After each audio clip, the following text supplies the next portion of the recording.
Hi, I'm Rodi Srivastava, I'm Anuradha Nagraj. and this is The Migration Story. Migration takes many important forms in the shadow lines. Some characters would go on to cross borders by choice, voluntarily, others through perhaps circumstances and political situations, while many never move at all but still experience displacement at many levels. What do you have to prove? Your religion, your caste, your class, your gender, what all do you have to prove? Not as a human being, but as a category. That need is not transitive, that one may need without oneself being needed. What a line, Zainab, what a line. Need and know that you're not needed, but one can need. But one can still need, even when he or she is not needed by somebody else. Going home or coming home. Just the play on those words. Absolutely. The book is not divided into any kind of chapters, but the only two ways it is divided is going away and coming home. I think that itself says a lot about the aspect of migration within the novel. Oh, yes.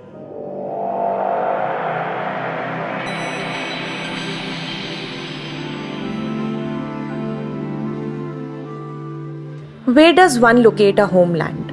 Does it exist in geography, memory, or within oneself? How does one map out one's identity and sense of belonging through the limited pages and logic of Bartholomew's Atlas? How does one let go of something as elusive as memory, which both liberates and subjugates? How does one forget events that haunt generations down the line? And perhaps the hardest of all, how does one forgive and learn to live with oneself for a moment that could never be undone? Amitav Ghosh complicates these questions and other ideas of memory, migration, identity, history in his postcolonial text, The Shadow Lines. It was first released in 1988 but continues to be relevant today.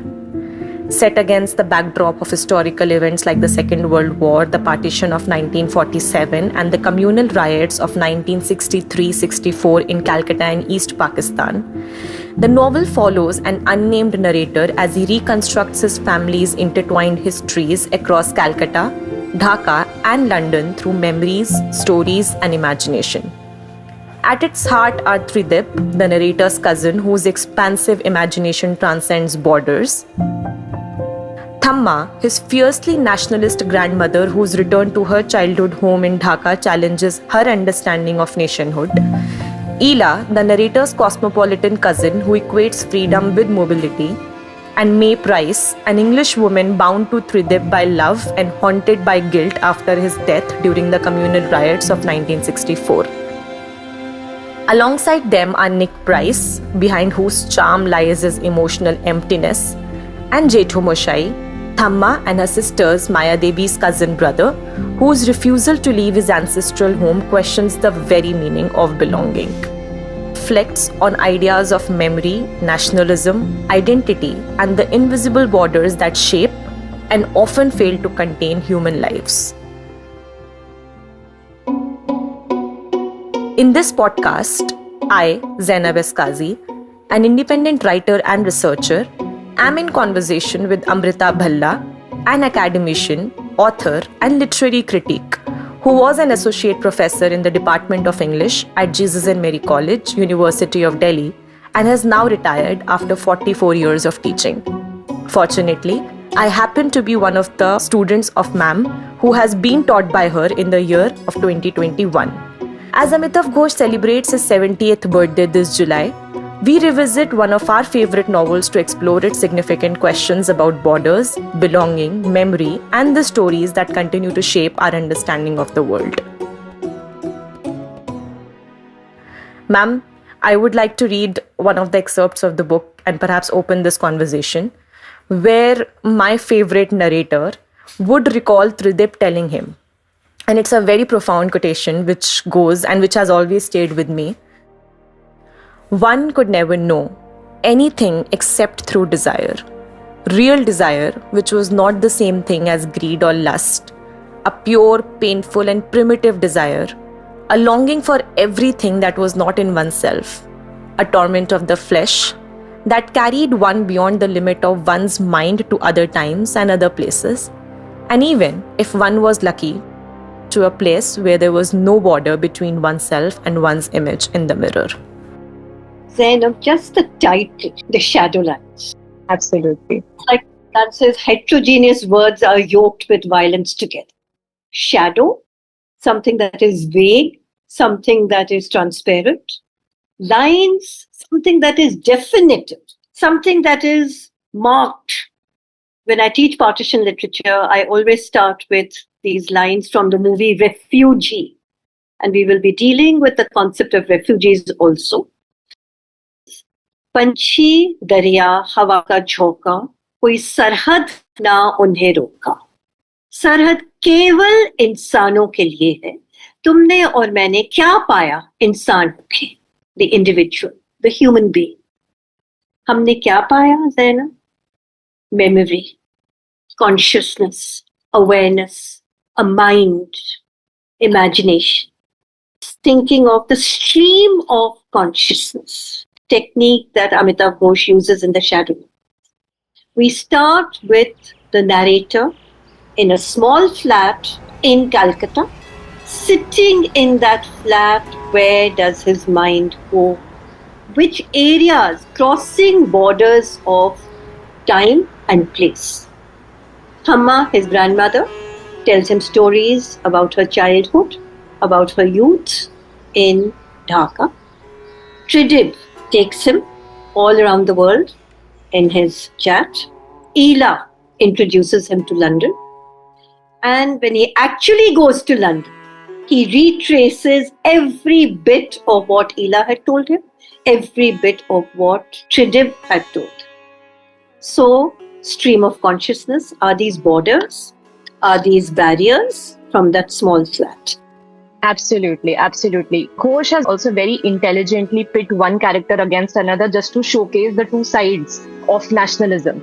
And in doing so, I think Thamma and Tridib comes to me as very opposing ideologies in the text, where Thamma would continue believing that nations are drawn on blood, as she would go on to say to narrator itself, that I could have done anything to be free, and all wars, all nations have always been drawn on blood, whereas Tridib would feel that nations exist in our imagination first before existing on maps or any kind of atlas in this world.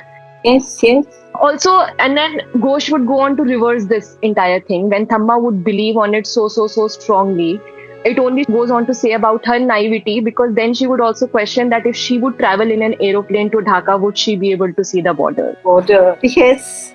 And the description of the airport, Ghosh is unparalleled in his narrative. Absolutely. For Ela, travel was only where the departure lounge was, arrival lounge was, and the ladies was. She has traveled to all these places. What has she seen? As we know, living in 2026, how people go for fashionable holidays, and when you actually ask them about the country that they have visited, they know the spas and the clubs and the swimming pools there and nothing else. So just a very, very commercial aspect and not the deeper analysis, whereas she fires the narrator once and says, you lived in your poky little flat in Calcutta. What do you know about the world? What do you know, Ela, about the world? You've traveled all around the world. What do you know about it? And Ghosh brings that irony so well, because Ela is the most unrooted character of the novel. And she, even when she has like ample amount of options to perhaps belong somewhere or to find rootedness somewhere, but by the end you realize that Ela belongs nowhere. Nowhere. You know? And then unpack. And narrator belongs everywhere, not because he has been to everywhere, but because he has completely believed the idea of Tridib, of what perhaps an imagination could be or a homeland could be. Oh yes. But how many issues get taken up when the Thamma says blood relations are not blood relations? Yeah. You can kill each other, you make the upside down house, you can be separate, and yet you can make other type of relationships. So ideas that Ghosh examines just in the course, not being judgmental, not in a biblical manner, not in a very kind of intense, as part of the narrative, as part of the story, the flow of the narrative. Absolutely. You just get so many points to think about. Every time I read it, I find something new in it. Every time. Absolutely. Because I feel that the text grows on you. Oh, yeah. If the novel questions borders intellectually, it also tests them emotionally. Having said that, one of its most poignant, one of its most beautiful moments arrives when Thamma, the narrator's grandmother, would return to Dhaka, the city of her childhood, but also the city which has existed always in her memory. Thamma being Thamma, who would always have very concrete, very rigid ideas of what a nation could or can be. She would expect to cross a visible border when she would move from India to Bangladesh, a border that would perhaps mark the separation between the two countries. However, her disappointment comes when she discovers that borders are often invisible, which largely exist in politics, in atlas, in maps, and never in lived experiences. Her journey also brings us close to Jetho Moshai, who happens to be the cousin of both the sisters, Thamma and Maya Devi. When Maya Devi would go and visit him, when Thamma would go and visit him, Jetho Moshai would refuse to leave the home where he has spent his entire life. His refusal raises a profound question in the text, that if a homeland is reduced to lines on a map, what does perhaps become of memories, relationships, and histories of that kind of a place? Perhaps through these 2 to 3 characters, Thamma, Jetho Moshai, and Maya Devi, Ghosh intimately reflects on 2 very different and radical understandings of belonging. Perhaps one which is shaped by nationalism and the other very much by memory.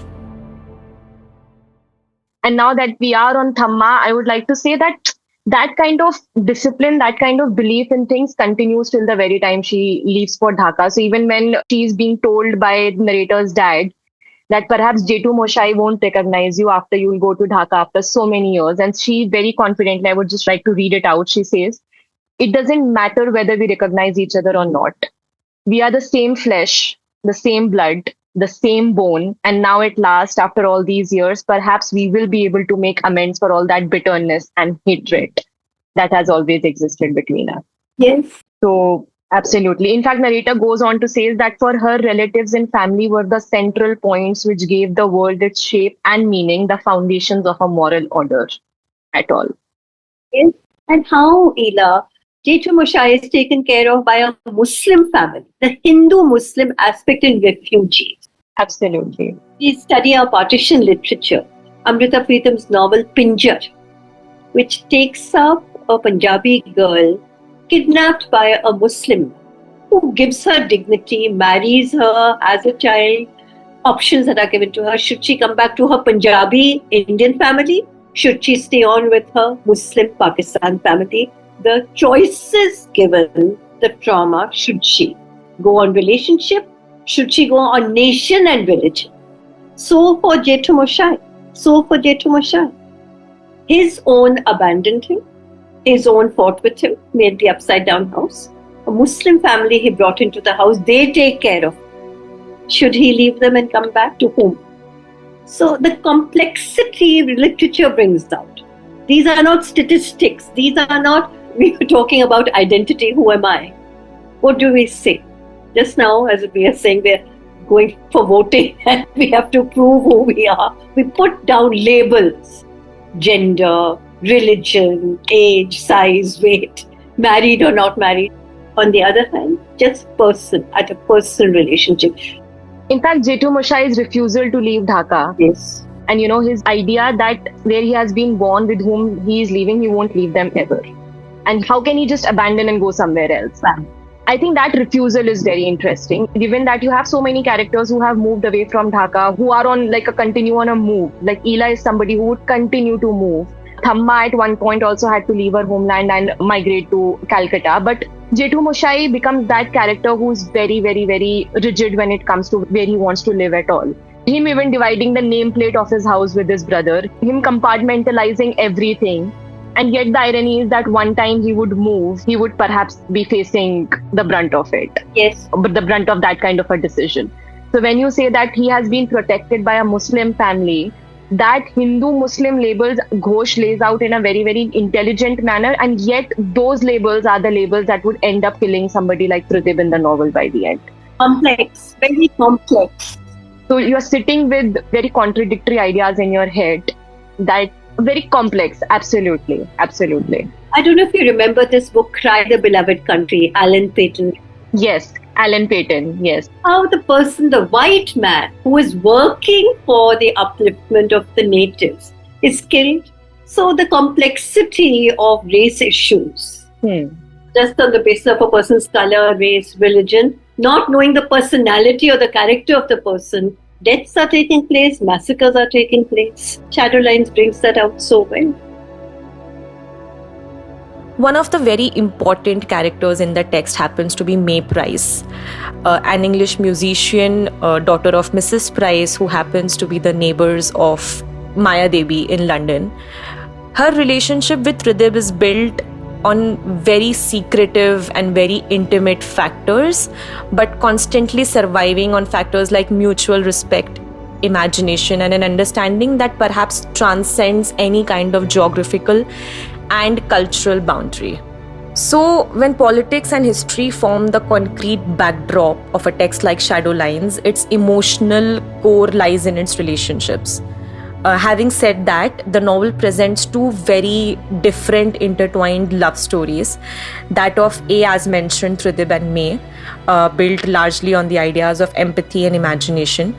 But on the contrast is that of a narrator's unrequited love for his cousin Ela, whose fascination in turn with Nick Price reflects her longing for perhaps a life she can never have. So this love triangle is also very interesting, how people would go on to choose certain kind of people over other people, and how you can perhaps want without the idea of being wanted back from somebody. In the text, the relationships are never just romantic. They perhaps become ways of exploring other notions of desire, freedom, sacrifice, and the different worlds each character chooses to inhabit. Through them, Ghosh reminds us that private lives are inseparable from the larger histories and politics unfolding around them. So do you think May comes across as very positive? I mean, I have my own reservations about that. Though May is somebody, I think May in relation with Hriday presents a very, very requited relationship, A. B, that all love stories are very political. And love is perhaps also saving somebody, but also letting them free. So by the end, the kind of image that May has in my mind is that of a tragic lover, perhaps, who couldn't find any closure at all. You know, and I sometimes sit down and just imagine, would she find a closure with the narrator? Because narrator A himself has not been able to find a closure with Ela. Yes. So I think that kind of having two different kind of pulping romantic stories at the heart of the text give us very, very different kind of ideals. And when talking about Nick, I think in one of the instances, the narrator would go on to say that Nick as a person would always grow bigger in size in my head. You know, because Ela loved him so much and Ela did not want to leave him, and I loved Ela so much. Yes. So perhaps the person that Ela loves would always grow bigger in my imagination, in my head. But in the narrator's mind, yes, yes. And in a very nice instance, the narrator would also say that at the end of the day, I'm a human being too. And how much would I be able to carry, you know? That's a good point. Absolutely. But the way they show May through the narrator's eyes, you can just imagine waiting at the railway station for her. And when she gets off and she's so excited, India and Taj Mahal, and a little beggar woman wants money from her, and the confusion in her mind. Ghosh just gets it. I can just visualize the very, very busy. And then when she sees Tridib, she is so relieved that she gives him a kissy, and then everybody is around and hooting, and the father has to say now, walk separately or something like that. And the little boy just staring at her, wanting to smell her lavender water, watching her. And then that candy man says this is a harp, music instrument. So May also, her character develops through when Tridib sends her that pornographic letter. The way she hides it from her mother. She's a grown-up woman. She can travel all alone to India, but she hides the letter. She's not truthful with her mother. I want to go to India, I want to see India. It's Tridib, the letter, that kind of excites her. Doesn't go to see the Taj Mahal. I'll first go because obviously she's disoriented coming to Delhi and that whole. So I think May also, we have to see right from the beginning of the page till the end, the way her character develops and changes.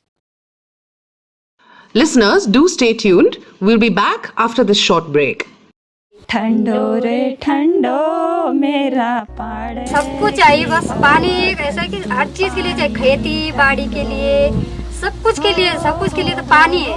अगर पानी नहीं तो क्या है, कुछ नहीं, हम इंसान भी नहीं है। But today, many of these springs are drying up. Moldhar is one such village in Tehri Garhwal district of Uttarakhand and perched at a height of 4,500 feet above sea level. The roads are steep, development never quite arrived. And as the water disappeared, farming became harder.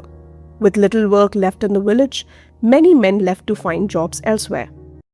Watch the full video on the women who dug trenches to bring water back to this Himalayan village.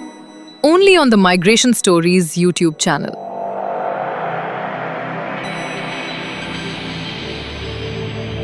Among one of the very interesting characters in the text happens to be Ila, where she embodies, let's say, ideas of freedom, liberty, cosmopolitanism. But for many, and for the text at large, which also is the irony of the text, is that she represents displacement and rootlessness.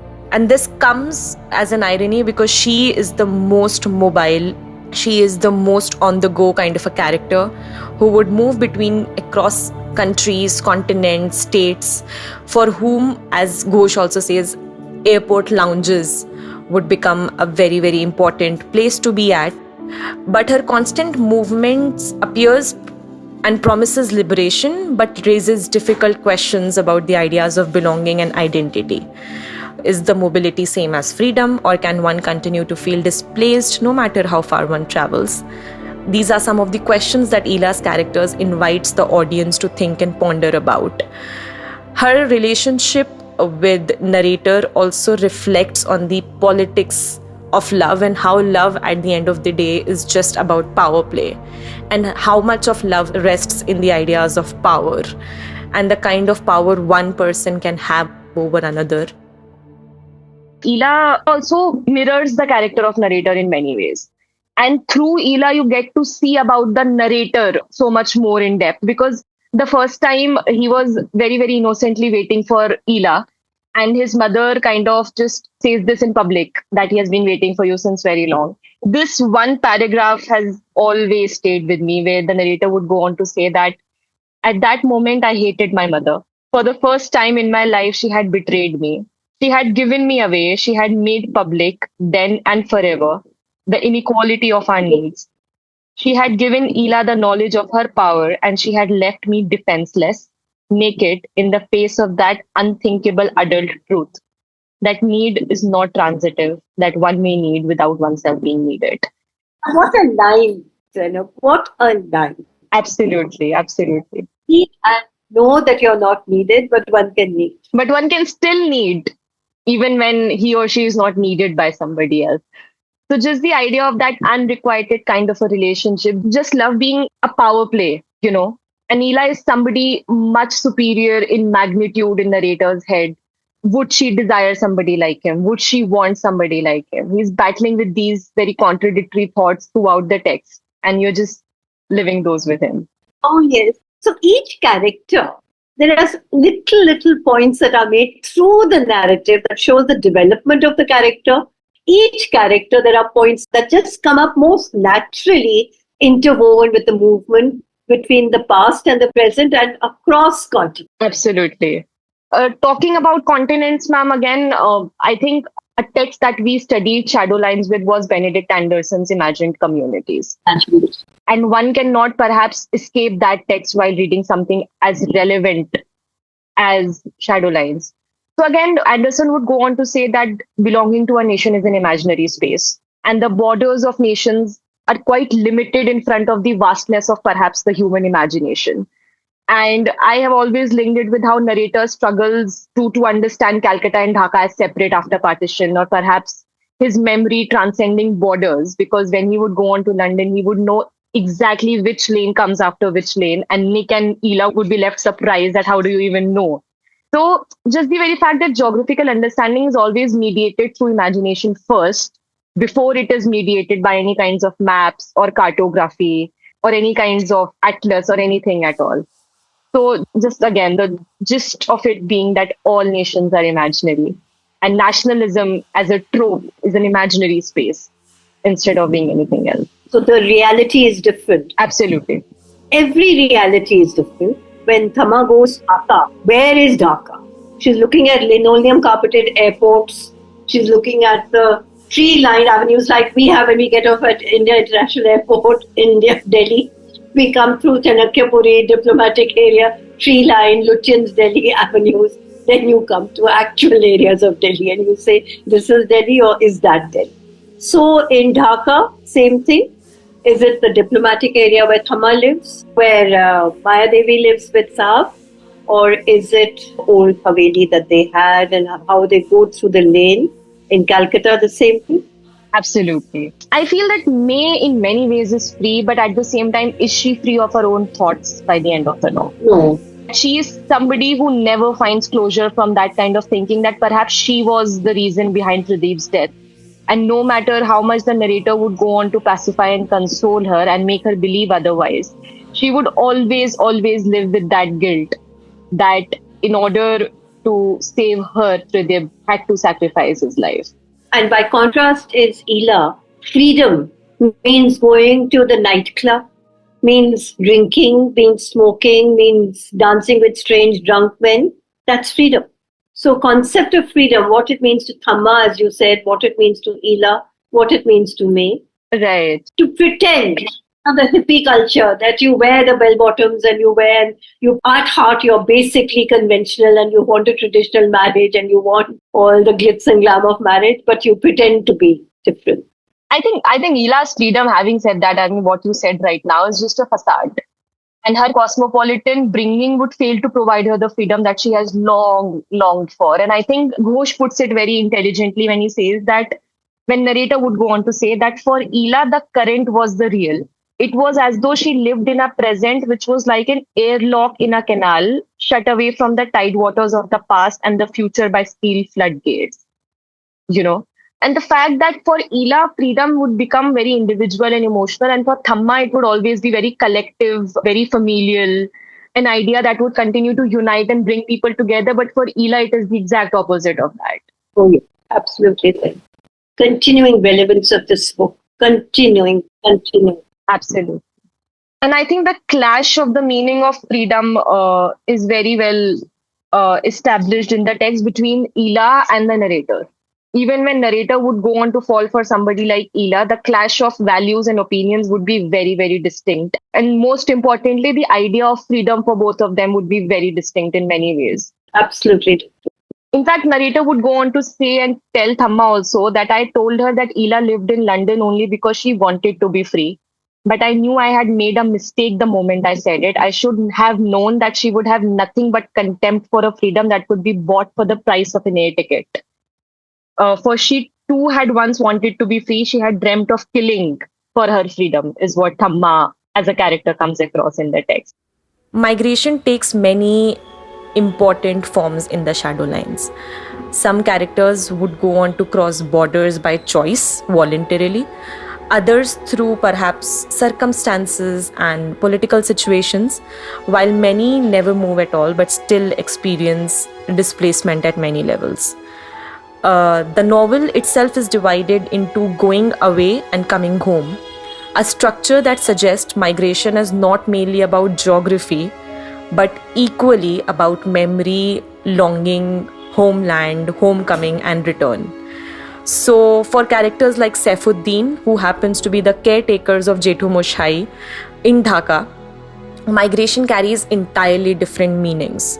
Migration becomes something which functions through the factors of class, politics, gender, identity, and personal history in the text. As readers, Ghosh would constantly draw us into these ideas and would want us to ask these important questions and to think beyond movement itself, and perhaps in the process ponder over what is gained, what is left behind, and whether one can ever truly return home. Ma'am, I think migration is also a very, very important aspect of the novel, and how Ghosh would deal with very contradictory ideas of migration. Of course, Thamma migrates to India, but she's constantly battling with that kind of migration, whether she can see the borders tells perhaps about the absurdity of political boundaries and borders at all, and how absurd these ideas are. Again, her disappointment in knowing that she won't be able to see a border when she will be seated in an aeroplane, and the kind of Going home or coming home. Just the play on those words. absolutely. Are you coming home? Going back. The book is not divided into any kind of chapters, but the only two ways it is divided is going away and coming home. I think that itself says a lot about the aspect of migration within the novel. Oh, yes. And the play on the words. Absolutely. Again, we have discussed about Jetu Moshai's refusal to migrate. His home is where he was born, and political borders cannot determine that aspect for him. And he would go on to reject all kind of nationalistic logic, and he would not submit to the ideas of what a nation or what belonging or what a homeland could be. I think we have discussed extensively again about Ela being the most free character, yet too restricted, unable to achieve any kind of emotional freedom, even when she has the luxury of traveling in the entire world. By the end of it, she's not secure, neither loved, again, showcasing the facades of mobility, where mobility is not always equal to any kind of freedom. When you were talking, I was also thinking of Saifuddin, who has come from Bihar to Dhaka. And he keeps remembering Bihar. He keeps saying, do they have movie halls over there now? My grandfather lives over there. So when you said about migration, that part also. Absolutely, ma'am. Thank you, in fact, for bringing Saifuddin and his family. The idea of Saifuddin constantly remembering his hometown while serving somebody else in a different hometown altogether. So, yeah. And then can you perhaps ever imagine that a migrant from Bihar would face the brunt of communal riots and a power of rumor in some different state altogether in Calcutta? So again, just the very idea that how cheap human life is, and it can be traded off between any two different places and end up bearing the burden of one kind of riot or one kind of, war in some other country altogether. What do you have to prove? Your religion, your caste, your class, your gender, what all do you have to prove? Not as a human being, but as a category, getting worse and worse and worse. The relevance of these, not just a story, but a piece of writing that makes a huge impact. Huge impact. Absolutely. I think that also gives us an important insight into the idea of memory, because the novel plays a lot with the idea of remembering and also forgetting. And, memory as a tool which would constantly continue to liberate Ghosh's character, but also subjugate them in many ways. So, and it's something very, very subjective. I'm thinking of Anita Desai's Clear Light of Day. The two sisters, when the married sister comes back home and her older sister is staying on there, and the married sister says, do you remember this? And she says, but this is not how I remember. I remember this. Same incident, different perspective.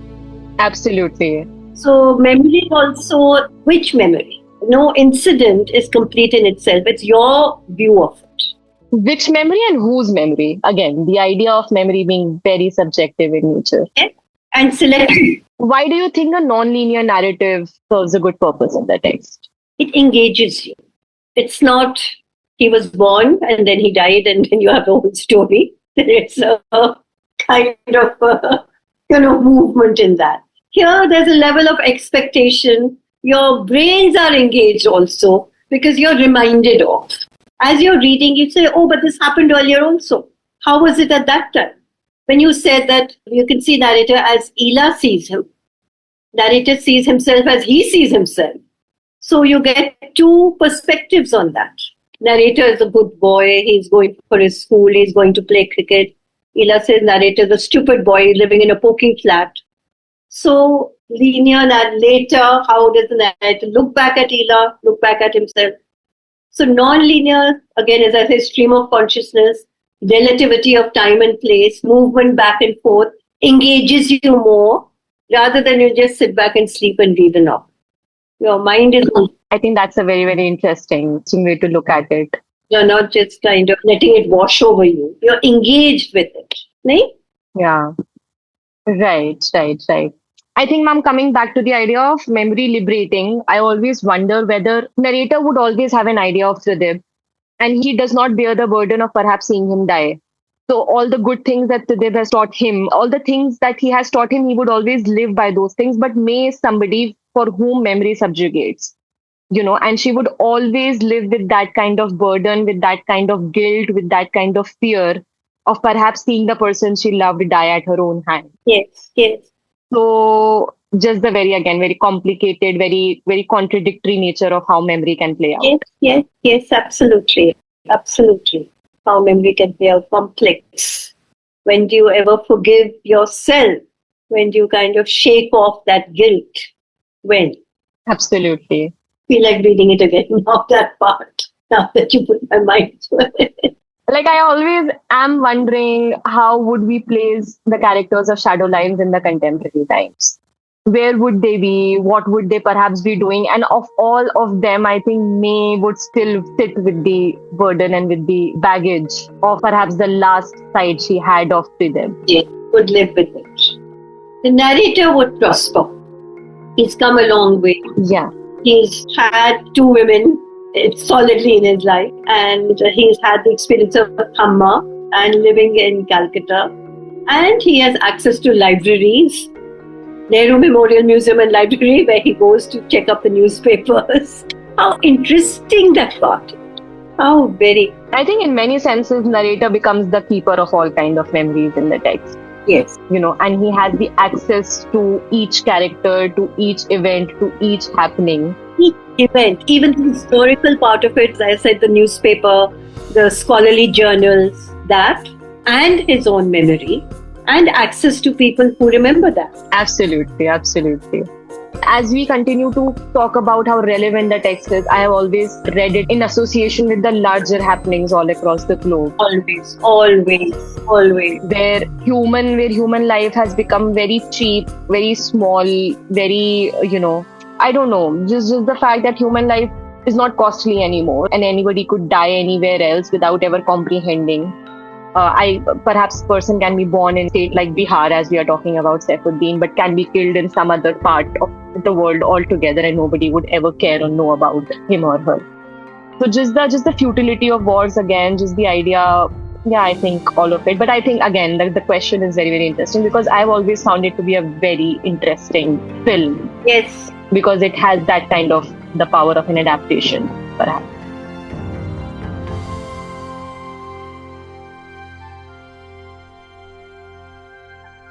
That was me in conversation with Amrita Bhalla. As Shadow Lines draws us to a close in this podcast, it leaves us with far more important questions than perhaps a set of answers, a set of clear, concrete answers. The novel, the text continues to be relevant till date. We would continue to go back and return to it over and over again and ask very important question for ourselves. While the novel reminds us that borders divide territories, but what it also does is that it reminds us that histories, memories, relationships perhaps can never be erased. It asks us to rethink what we mean by home, most importantly, what we mean by nation, whether identity can ever be contained within national boundaries, and how memories continue to shape our present and the future itself. Perhaps that is why the novel remains so relevant today. In a world still marked by conflict, migration, territorial wars, and very contrasting and contested ideas of belonging, Ghosh questions continue to resonate across generations. As we celebrate Ghosh's 70th birthday, The Shadow Lines endures not simply as a novel about partition or nationalism, but as a timeless retelling, as a timeless piece which reflects on the ideas of memory, imagination, and most importantly, our collective and shared humanity.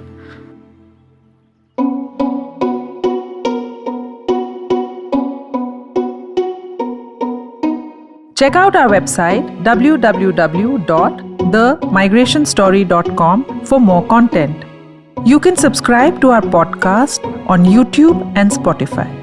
The audio editing and sound design is by Akshay Ramuhalli. Stay tuned for more stories on migration.